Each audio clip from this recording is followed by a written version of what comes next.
Hello, students. I hope you all are doing great. I am Monica Ehlawat. Welcome to my channel, Level Up Psychology. Today, I will not upload any video related to syllabus because it may act like a distraction for you. क्योंकि कल आप लोगों का exam है. So, I was thinking to upload the videos of MCQs. Okay. सो अगर आपका अपना plan है कुछ चल रहा है आपका जिस हिसाब से आप सिलेबस कर रहे हैं एंड एमसीक्यूज अगर कहीं से कर रहे हैं then it's fine otherwise you can follow this thing है ना इट्स जस्ट दैट कि लास्ट डे है आपका before the exam so I would just suggest कि be calm and revise whatever you know that would be more helpful than going into something new and getting confused with that है ना so um, I'll be uploading these mcqs and these questions I am preparing on the basis of what syllabus ignu has prescribed. Okay, so let's start. Unit 1, as you know, it is the biggest unit in your syllabus. So यहाँ पे unit 1 के MCQs I will upload in two parts. Okay, so this is first part. We will do some MCQs here. We will discuss them. Okay, so let's start. First question: Psychology is a study of what? The science of philosophy, science of physical processes, या behavior and mental processes and emotional and mental processes. So this is very easy. ये हमने first class में ही कर लिया था. Science of behavior and mental processes की study है psychology. Okay, so the answer is C. Next, approach which focused on analysis of components of consciousness is called. हमें ऐसी approach, we have to tell the approach which is based on the analysis of components, okay, of consciousness. So which approach talked about the components of consciousness? It is structuralism, है ना. We studied this in the first class कि structuralism में they break these into different components and then study. Okay, so structuralism is the correct answer. Then is the subfield of psychology that deals with memory, thinking, problem solving, reasoning, decision making, etc. is which subfield of psychology tells about all these things? Biopsychology, cognitive, clinical psychology और counseling psychology. इन सब चीज़ों ये what are these things related with? They are the cognitive functions, right? Memory, thinking, reasoning, ये सब हमारे cognitive functions होते हैं. So it is related with the cognitive psychology subfield. Okay, so this is the correct answer.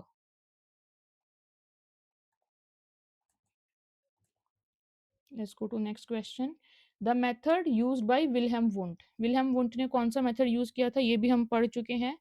Facilitation, investigation, introspection या experimentation. Introspection, right. And William Wundt को हम father of modern psychology कहते हैं. This we already know. I had discuss this thing in the class. And first psychology lab जो university of Leipzig में बनाई थी वो इन्होंने ही बनाई थी, है ना. Then next question, functionalists study how mental processes functions in. So functionalists, what they study about the mental processes and functions, right? So what they study about these mental processes, वो क्या करते हैं mental processes? Learning, responding, adapting or both, B and C, responding and adapting. So functionalists basically study कि how mental processes help in responding and adapting. Okay, so the answer is both B and C. This thing also we had covered in the class, if you remember.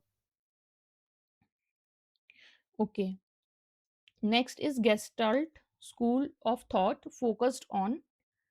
Options are behavior only, unconscious mind, perception and organization, reflex actions. If you remember, we discussed in the class what is Gestalt school of thought all about. They say that they view mental processes as a whole, right?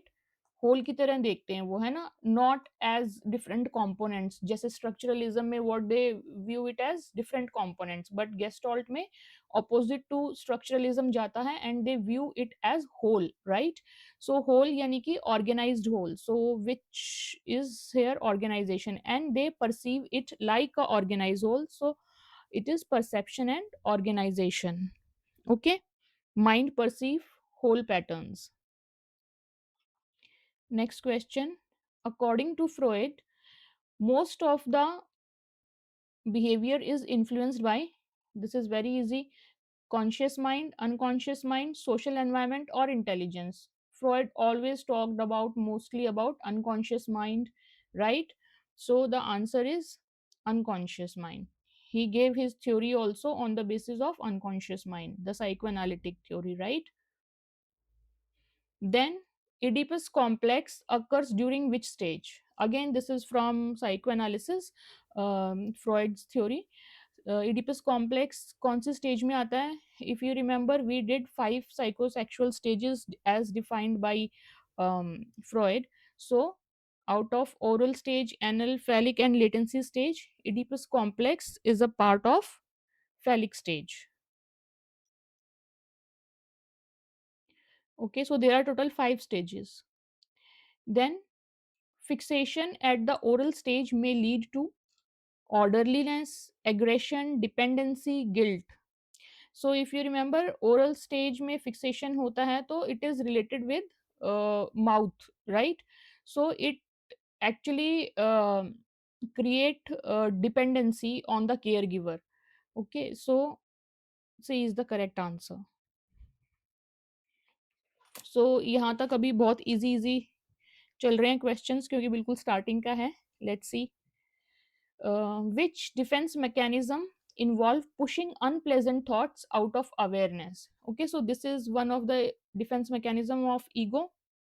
So ये ऐसा कौन सा mechanism है जो कि हमारे unpleasant thoughts को push कर देता है, ठीक है? Projection, regression, repression, rationalization.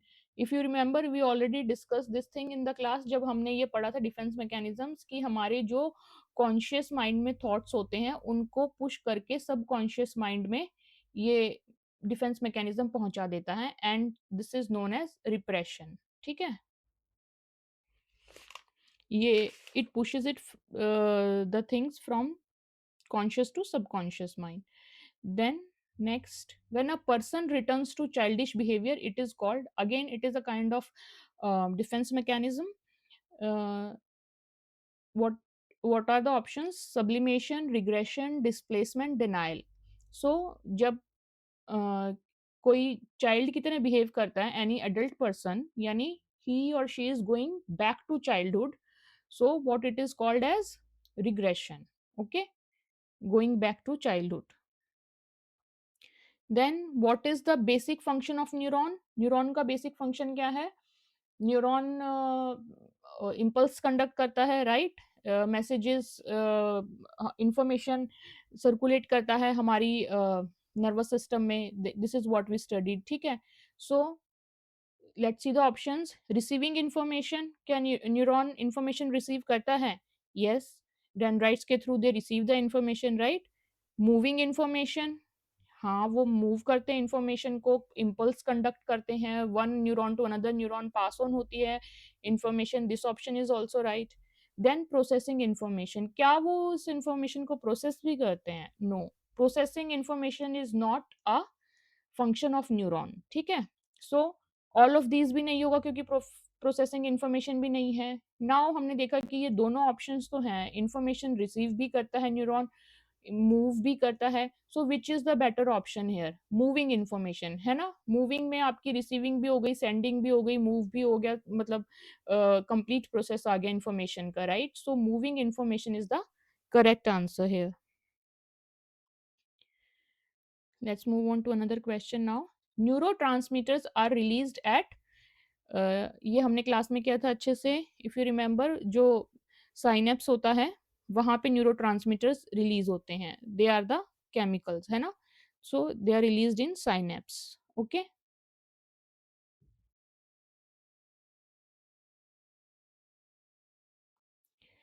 action potential triggers the release of chemical messenger known as, okay, ये हमने देखा था कि जो एक्सॉन के अंदर नर्व इम्पल्स जो होती है it is in the form of electrical impulse, ठीक है, एंड जो न्यूरो हमारे होते हैं they are the chemical messengers, okay, so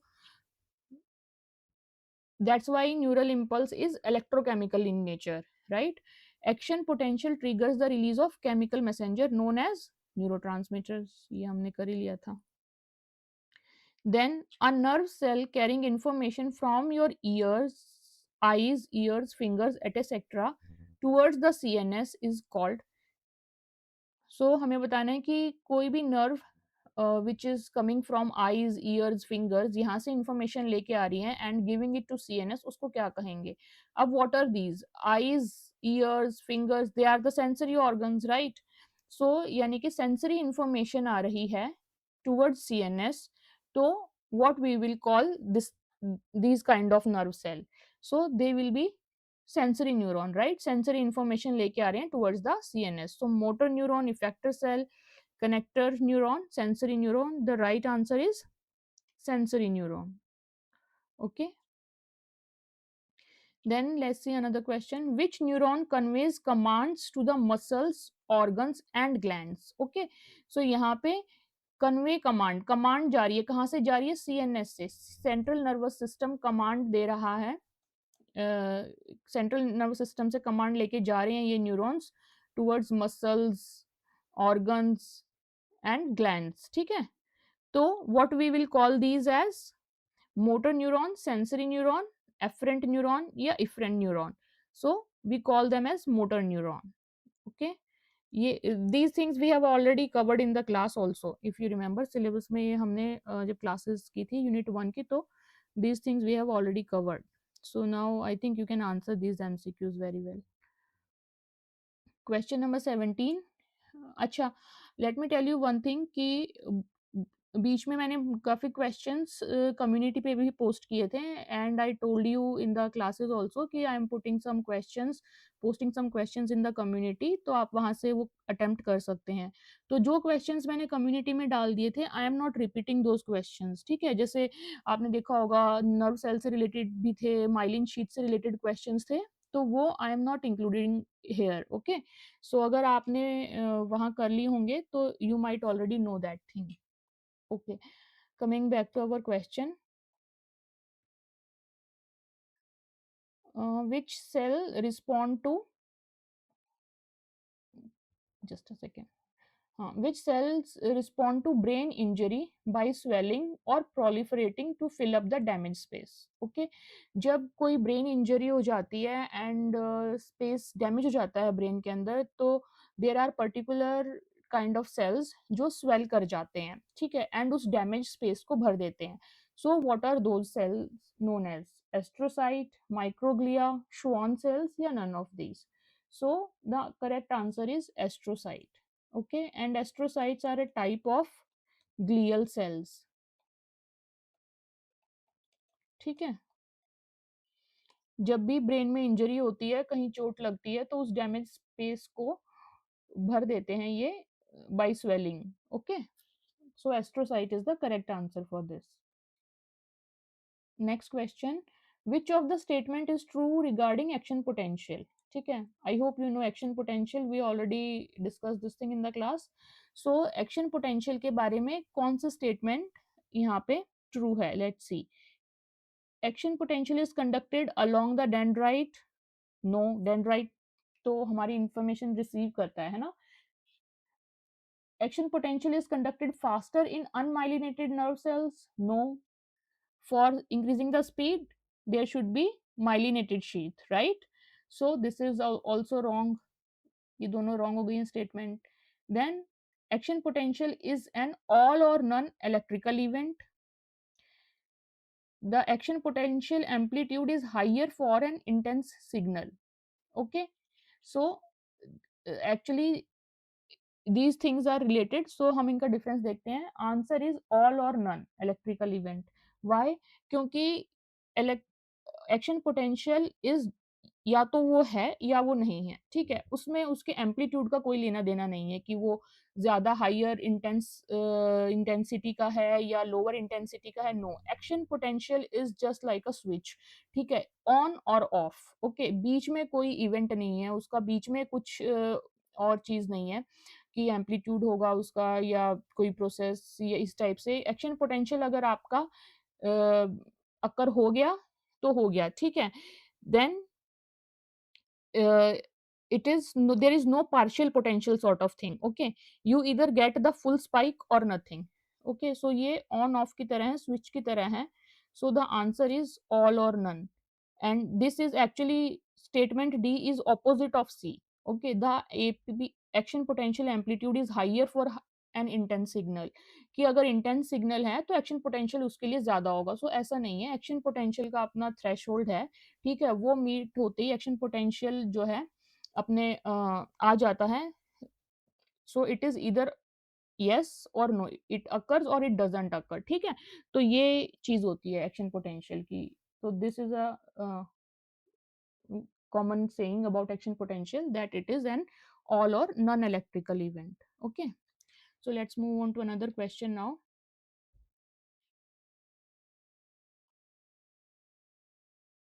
Okay, question number 19. Which lobe is important for processing sensory inputs and assign it to emotional meaning? यानी कि हमारे जो lobes होते हैं ब्रेन में, which lobe process the sensory input को दे process, जो senses से हमारे पास इनपुट आ रहा होता है, they process it and then they assign some emotional meaning to it, है ना? हम इमोशनल मीनिंग तभी निकालते हैं, तभी बनाते हैं ना चीज़ों का, जब हम कुछ सेंस कर लेते हैं चीज़, हमने कुछ सुना, सुन के वो चीज़ हमें इमोशनल लगी या नहीं लगी, उस चीज़ की प्रोसेसिंग होने के बाद ही हमें पता चलता है ना कि हाँ, this what we heard was very emotional thing, है ना? सो which lobe is responsible for this? Occipital lobe, temporal lobe, parietal lobe, frontal lobe? So the correct answer is temporal lobe, ठीक है? Temporal lobe basically it collects input from sensory organs and then उनको emotional meaning assign करता है, okay? Occipital lobe आपका किसके लिए होता है? Visual processing के लिए, जो हम आई साइट है हमारी देखने का जो है, वो विजुअल प्रोसेसिंग ओसिपिटल लोब के थ्रू होता है। पेराइटल लोब किस काम आता है? पेराइटल लोब आता है जैसे टच, टेम्परेचर, प्रेशर या स्पेशियल अवेयरनेस, इस टाइप की चीजों के लिए, ओके?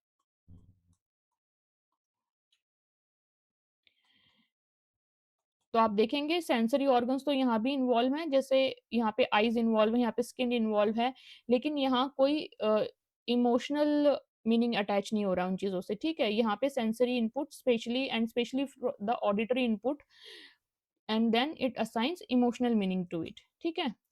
और पैराइटल लोब में क्या बताया मैंने? Touch, temperature, pressure,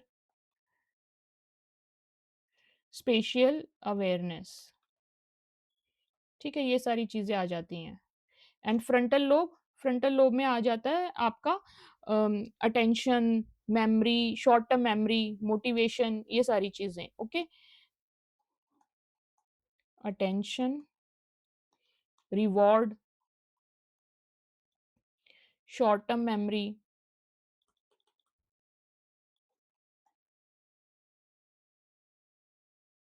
motivation, planning, okay? So ये सारी चीजें आ जाती हैं आपकी फ्रंटल लोब में।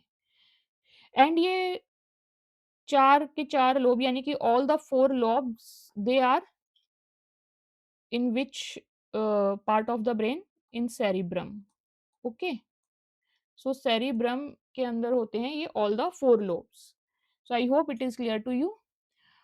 occipital lobe is for visual processing, temporal lobe it it process the sensory input and assign it emotional meaning, okay? Parietal lobe is related to touch, temperature, pressure, spatial awareness kind of things, and frontal lobe is related to your attention, motivation and short term memory, okay? And they are all in cerebrum. Let's see next question now. Okay, which part of brain is mainly involved in motor control? Okay, now motor control हमें देखना है. This is important question. वैसे तो सारे ही, like I'm covering the syllabus, so you will get an idea also. But generally, I have seen this question many a times in competitive exams. Okay, so which part of brain is mainly involved in motor control? Cerebellum, cerebrum, hypothalamus, or basal ganglia? So the correct answer is cerebellum. Okay, cerebellum is for your motor control and balance and posture, इनके लिए आप जो होता है वो cerebellum responsible होता है. ठीक है. Next question. Broca's area involved in, ये I have told you while teaching also in first unit. Reflex action, movement, motor movement, language processing और involuntary function. So Broca's, this is also an important question. Many a times it is being repeated.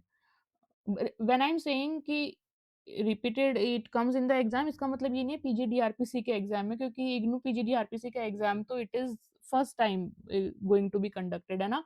You all know this thing. So I'm telling you like other competitive exams जो बाकी clinical psychology या पीजीडीआरपी के दूसरी universities में exams होते हैं. So I am telling you from there कि हाँ ये क्वेश्चंस काफ़ी रहते हैं. अक्सर रिपीटेटेड क्वेश्चंस होते हैं ना, कुछ क्वेश्चंस जो एग्जाम टॉपिक्स एग्जामिनर के फेवरेट टॉपिक्स होते हैं, तो उस टाइप के ये क्वेश्चंस देखे गए हैं. ठीक है. Then Broca's area involved in reflex action, motor movement, language processing और इनवॉलेंट्री फंक्शन. ठीक है. So the correct answer is language processing. Broca's area आपका किस काम में यूज होता है? लैंग्वेज प्रोसेस करने के लिए होता है. ये लोकेटेड होता है फ्रंटल लोब में. ठीक है.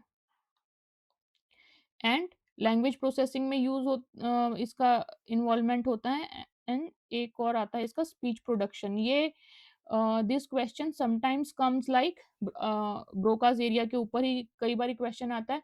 Broca's area is located in which part of the brain. ठीक है. So you know now it is in frontal lobe.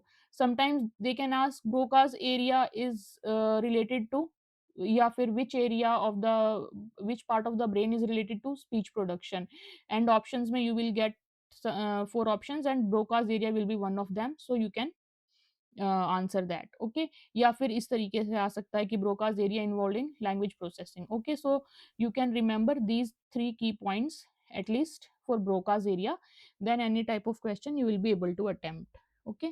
Speech production located in frontal lobe, language processing. Okay. I hope this is clear. Let's move on to another question now. Okay. Which nerve fiber joins the left and right hemisphere? अब left and right hemisphere को कौन join करता है? It is corpus callosum, medulla oblongata, amygdala या thalamus. So the correct answer is corpus callosum. ठीक है. It joins both the hemispheres and actually it allows communication between both the hemisphere. ठीक है. It is joining, that's why it is allowing communication between both the hemisphere. Medulla oblongata क्या करता है? This, it is responsible for involuntary functions.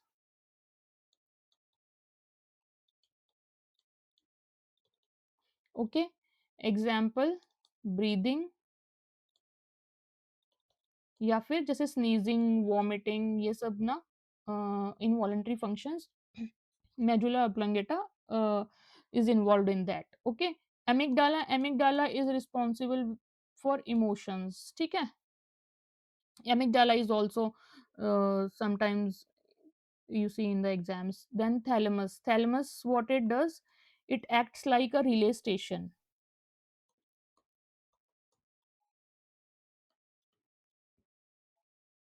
Relay station यानी कि information लेता है and आगे रिले करता है. इंफॉर्मेशन किससे लेता है?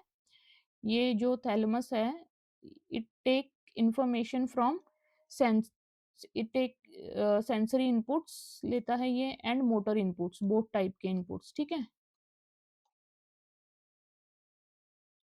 And After getting these sensory inputs and motor inputs, it relay this to the cerebral cortex,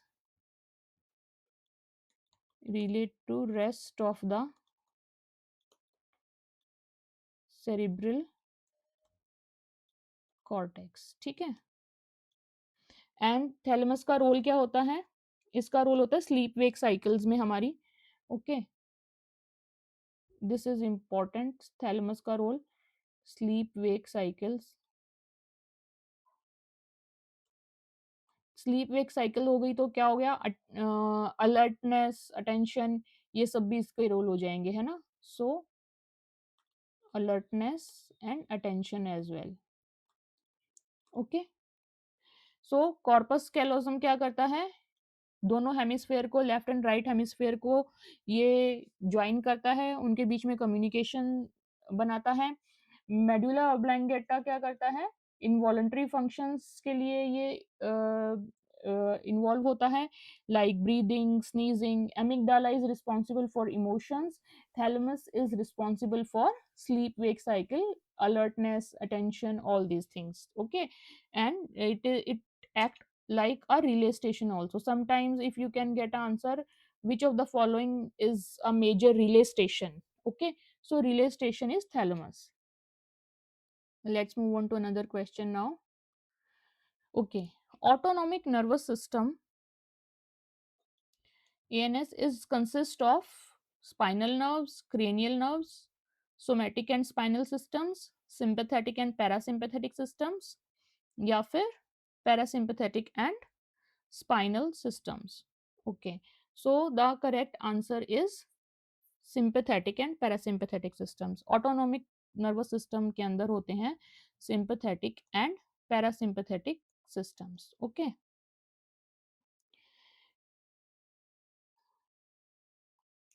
एक बार इसको क्विकली देख लेते हैं,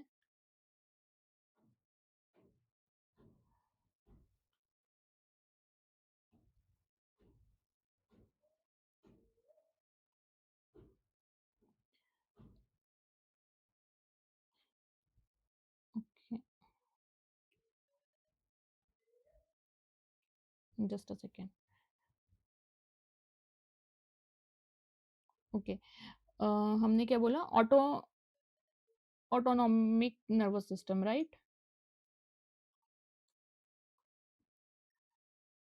autonomic nervous system, it has sympathetic and parasympathetic,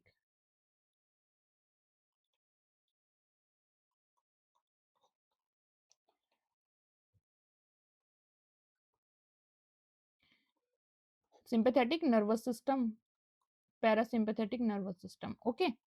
So sympathetic is known as your fight or flight, okay, so this you should remember, sometimes question can come like this as well।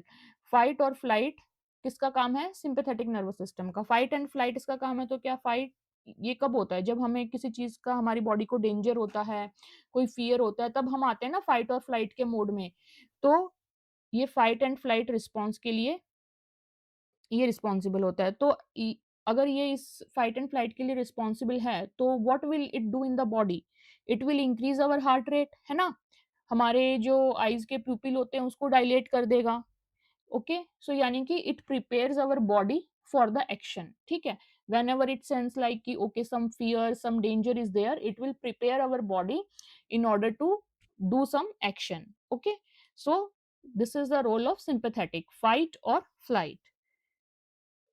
क्या करता है ये, increase heart rate, dilate pupil and prepare body for action, okay. What is parasympathetic, parasympathetic is just opposite of this, ठीक है। ये क्या करता है, सिंपैथेटिक हमें एकदम अलर्ट कर देता है जब हमारे पास कोई डेंजर आता है ना। एंड इसके ऑपोजिट क्या होगा, कि हम रिलैक्स हो रहे हैं, we are just saving our energy, okay, we are at rest. So यहाँ पे जैसे फाइट एंड फ्लाइट है, it will be rest and digest, okay, response, ये काम है पैरासिम्पैथेटिक का। ओके, सो यहाँ पे we actually save our energy या कंजर्व एनर्जी, ठीक है।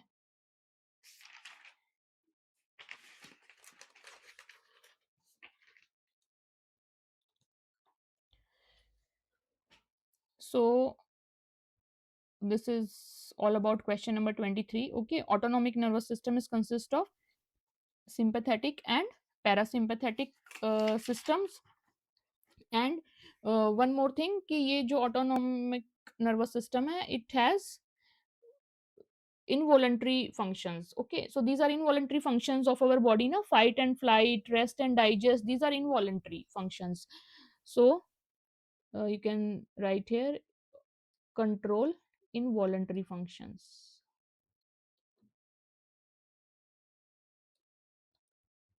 Okay, autonomic nervous system controls involuntary functions.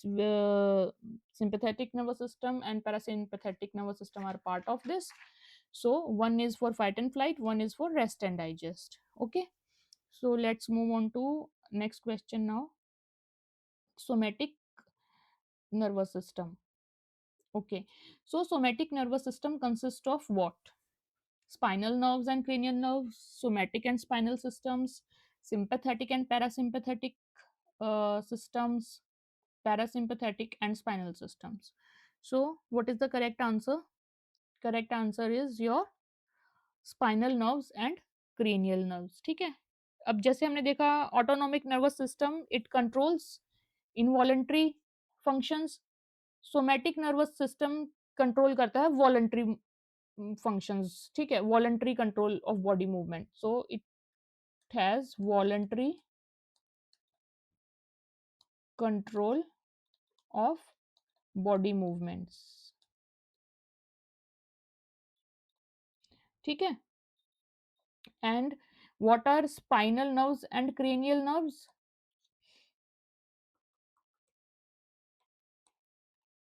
Spinal nerves क्या करती हैं, they carry signal between spinal cord and rest of the body. Okay, so यहाँ से आप याद कर सकते हैं, स्पाइनल वर्ड आ रहा है तो स्पाइनल कॉर्ड से रेस्ट ऑफ द बॉडी तक ये सिग्नल लेके जाते हैं, ठीक है, या उनके बीच में जो भी सिग्नल का कम्युनिकेशन होता है वो कराते हैं। Carry signal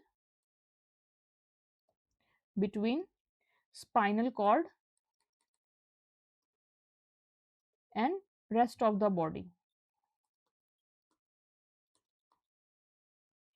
okay, and another is your cranial nerves. Cranial nerves क्या करते हैं, ये ब्रेन से रिलेट करते हैं। यहाँ पे स्पाइनल कॉर्ड आ रहा है आपका, यहाँ पे ये कनेक्ट करते हैं ब्रेन को, क्रेनियल नर्व्स, ठीक है, connect brain to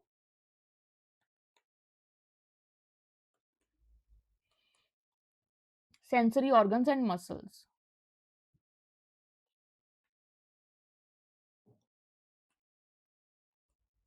okay, specially in head and neck region. Okay, and as you know spinal cord and brain ये मिलके क्या बनाते हैं, सेंट्रल नर्वस सिस्टम, सीएनएस, ये बात हम क्लास में भी कई बार कर चुके हैं, ठीक है। So I hope this is clear. Somatic nervous system आपका है वॉलेंट्री फंक्शंस के लिए, एंड इसमें आते हैं आपके spinal nerves and cranial nerves. Spinal nerves क्या करते हैं, स्पाइन से लेके rest of the spinal cord से लेके रेस्ट ऑफ द बॉडी के बीच में ये सिग्नल कैरी करते हैं। क्रेनियल नर्व्स आपके ब्रेन से लेके सेंसरी ऑर्गन्स एंड मसल्स के को कनेक्ट करते हैं, उनके बीच में ये मैसेज फ्लो करते हैं, ठीक है। Next, which system gets activated during a fight and flight situation? Now you know this, है ना, हमने अभी डिस्कस किया है जस्ट नाउ, ये फाइट एंड फ्लाइट सिचुएशन किस में आता था, ये आता है हमारा सिंपैथेटिक नर्वस सिस्टम में, we just saw it now, है ना, इन द प्रीवियस क्वेश्चन। ये यहाँ पे सिंपैथेटिक एंड पैरासिम्पैथेटिक में फाइट एंड फ्लाइट हमने देखा under sympathetic. Okay, so which system gets activated during fight and flight situation? So now it very easy, sympathetic nervous system. Okay, so let's move on to another question. हाँ, यहाँ पे हमें match करना है, ये nervous system के parts दिए गए हैं, central nervous system, somatic nervous system, para sympathetic, S is missing, parasympathetic. Okay, parasympathetic nervous system, यहाँ पे उनके functions बताए गए हैं. Connect central nervous system to voluntary muscles, readies body for restoration of energy, brain and spinal cord. So हमने ये सारे अभी तक डिस्कस कर लिए हैं already. Central nervous system is what? Brain and spinal cord, right? So brain and spinal cord is, this is third. Somatic, somatic में हमने क्या देखा था? सोमैटिक में आपके वॉलंटरी फंक्शंस देखे थे हमने, है ना? सो which one of them is the voluntary? Connect central nervous system to voluntary muscles. ठीक है, so this is one. Parasympathetic is related to rest and digest, जिसमें कि हमारी एनर्जी सेव होती है, एनर्जी रिस्टोर होती है. So readies body for restoration of energy. This is the second. Okay, so A3, B1, C2, B is the correct answer. Okay, so I hope it is clear. Next question, which neurotransmitter is released in sympathetic nervous system? Okay, so sympathetic nervous system में कौन सा neurotransmitter release होता है? So this you have to just learn it like that only. This is norepinephrine and epinephrine, दोनों ही sympathetic nervous system में release होते हैं. They belong to sympathetic nervous system both. So the answer is both A and B. Okay, then next question, which neurotransmitter is in parasympathetic nervous system? Okay, previous question was related to sympathetic. Sympathetic में आपके norepinephrine and epinephrine आते हैं. Parasympathetic nervous system में जो neurotransmitter है वो आता है आपका एसिटाइल कोलिन. ठीक है, ACH, ये आपका आता है पैरासिम्पैथेटिक नर्वस सिस्टम में. Okay, then next question, this is also an important question, very important. In the brain and spinal cord, myelin sheath is produced by which cells? Brain and spinal cord यानी again CNS. ठीक है, central nervous system में myelin sheath कौन produce करता है? Which cells are responsible for producing myelin sheath in central nervous system? Myelin sheath we know, ठीक है, and in rest of the nervous system by who? ठीक है, we have to tell the name of the cells कि कौन से sales responsible हैं जो कि सीएनएस में माइलिन शीथ प्रोड्यूस करते हैं एंड बाकी के में कौन प्रोड्यूस करता है. Okay, so the answer is straight forward here. CNS में प्रोड्यूस करते हैं oligodendrocytes, this, and Schwann cells आपके प्रोड्यूस करते हैं पेरिफेरल नर्वस सिस्टम में, पीएनएस में. ठीक है, so the correct answer is oligodendrocytes. Sometimes it can come like this also कि सिर्फ पूछ लें कि सीएनएस में माइलिन शीथ कौन प्रोड्यूस करता है. ओके, नॉट नेसेसरीली कि दोनों ही चीजें इकट्ठे पूछें कि सीएनएस पीएनएस या कहाँ पे कौन प्रोड्यूस करता है. सो यू शुड रिमेंबर कि सीएनएस में ओलिगोडेंड्रोसाइट माइलिन शीथ प्रोड्यूस करते हैं. ओके, एंड श्वान सेल्स आपके करते हैं पीएनएस में. एंड इफ यू रिमेंबर हमने जो डिसेबिलिटी वाली यूनिट थी उसमें एक चीज भी पढ़ी थी कि कौन सी डिसेबिलिटी हो जाती है अगर माइलिन शीथ हमारी डिस्ट्रॉय होने लग जाती है. इफ यू रिमेंबर हमने पढ़ा था ना, मल्टीपल स्क्लेरोसिस की डिजीज हो जाती है माइलिन शीथ स्क्लेरोसिस. ठीक है, MS, ये डिजीज हो जाती है जब माइलिन शीथ जो है डिस्ट्रॉय होने लग जाती है तो.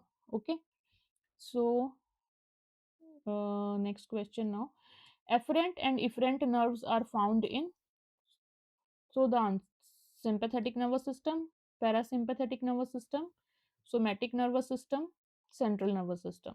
So the correct answer is somatic nervous system. Okay, so हमने somatic nervous system के अंदर ही आज afferent and efferent nerves भी देखी हैं and spinal nerves and cranial nerves भी देखी हैं. ठीक है, so this is all what we saw in somatic nervous system. Okay, so अभी I think 30 questions are enough इस क्लास के लिए. ओके, बाकी कुछ और सेकंड पार्ट भी करेंगे इसी यूनिट का क्योंकि बहुत लेंदी है. अभी आपके सिर्फ ये क्वेश्चंस हुए हैं, ये मतलब बायोसाइकोलॉजी टाइप के. ठीक है, उसके बाद हम जो आपके memory, perception and all those questions हैं वो भी हम नेक्स्ट पार्ट में करेंगे. जस्ट वन मोर पार्ट इसका आएगा. ज़्यादा लेंदी मैं जानबूझ के नहीं कर रही कि वो बहुत ज़्यादा डिस्टर्बिंग सा हो जाएगा, है ना? छोटा-छोटा रहेगा तो ठीक है, अगर आप रिवाइज़ कर रहे हैं या आप प्रैक्टिस भी कर रहे हैं तो, okay? So this part I am ending it here now, and yeah, keep practicing, and just be relaxed as much as possible. Okay, and don't forget to like, share, and subscribe, and I see you in the next class soon. Till then, take care. Bye bye.